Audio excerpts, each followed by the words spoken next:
Hey guys, welcome back to another video. So right off the bat, I have a question for you. How do you feel about the following statement? The CVSA wants trackers for truckers to be the next big priority on the next highway bill. Kind of makes you go, but wait, where's my privacy? But oh, wait, I forgot. We're on the trucking side of the trucking industry. What privacy could we ever hope for? Anyway, today we're going to dive into this whole trackers on truckers thing, officially called the Universal Electronic Vehicle Identifier, or UEVI. We'll break down what it is, why the CVSA is so gung-ho about it, and what truckers are saying about it. Ready? Let's go.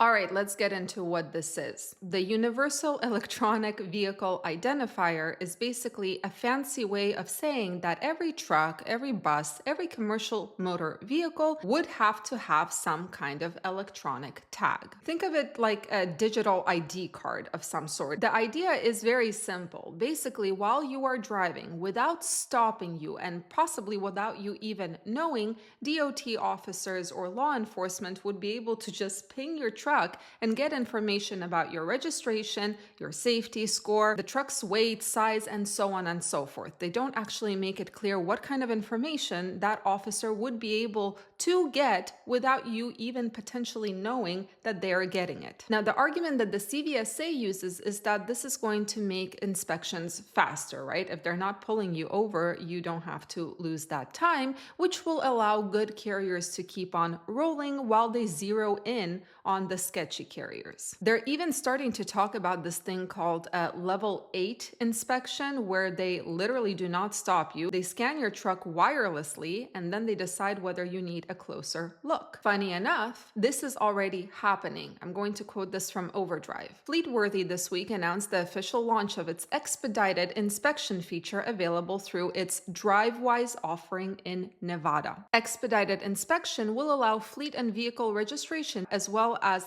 drivers' hours of service data to be transmitted electronically to officers at roadside. So this is not a thing that is going to happen potentially. This is something that is already happening, at least in the state of Nevada. Now, this UEVI is not a new thing by itself, right? The CVSA has been at it since 2010, I believe, and in 2022, the FMCSA actually paid attention to what the CVSA was asking. So in 2022, the FMCSA actually released an advance notice of proposed rulemaking about this UEVI, but the response was so loud. Truckers and folks from the OIDA basically came out swinging. The pushback was actually so strong, power of the people, that the FMCSA in 2023 decided to put this issue on the back burner, and there has been no activity on this ever since until now. And now here comes the CVSA saying that this is their top priority on their next highway bill. I guess they're not letting this one go, so let's talk about why is this something that has so many folks in our industry rattled. The first, and actually the least problematic thing in comparison, is the money aspect. If you're a small carrier or owner-operator, you know that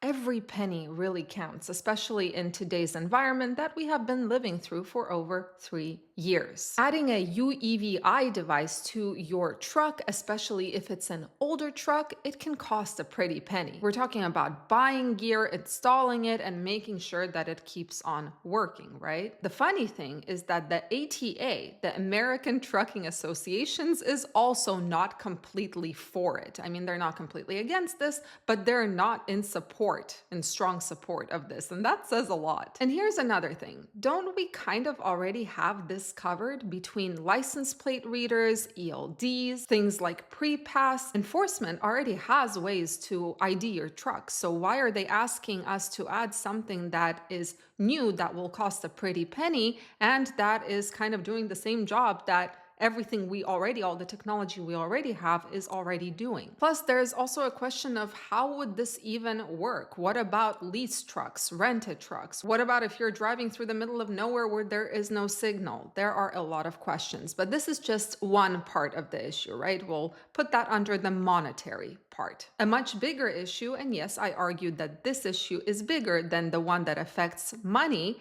is privacy. This is the one that truckers are really, really angry about. And in 2022, when the FMCSA released the notice of proposed rulemaking, the OIDA actually said, and I quote, "The term Big Brother has come to signify government control of and intrusion into truckers' individual lives." A lot of people are worried that if you put such an electronic device in your truck, it wouldn't just be there to make the job of law enforcement easier. It could end up sending out more than just your VIN number. Like, where are you going? What are you hauling? And who is the driver who is driving the truck? Nobody wants the government or some hacker getting their hands on that kind of information. And cybersecurity is a huge deal here because imagine someone who doesn't have good intentions breaking into the system and figuring out what you are hauling. That opens the door to so many issues, if you know what I mean. So that's a pass for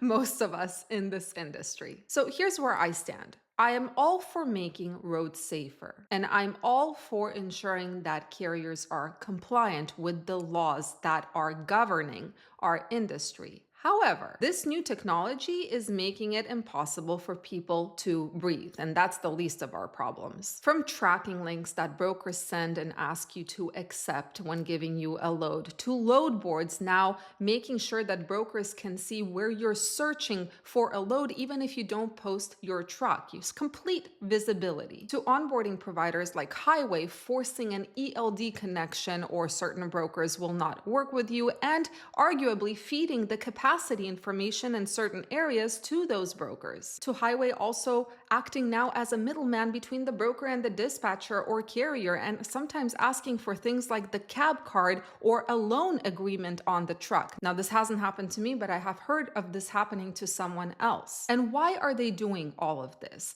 This is all done in the name of preventing bad actors from continuing to operate. So this is all in the name of freight fraud. But at the end of the day, this is just technology, and technology, unfortunately, is not bulletproof. So I would argue, as people are using more and more technology to prevent freight fraud, what they're doing is potentially exposing carriers to more freight fraud. I don't know, guys. Sometimes all of this technological advancement seems to be doing the opposite of what it is intended for. It's moving us backward. And mind you, I'm not a person who is against technological advancement. What do you guys think? Anyway, guys, thank you so much for joining and watching today. Hope you have a fantastic rest of your Friday. Stay safe, and I will see you in the next video. Bye.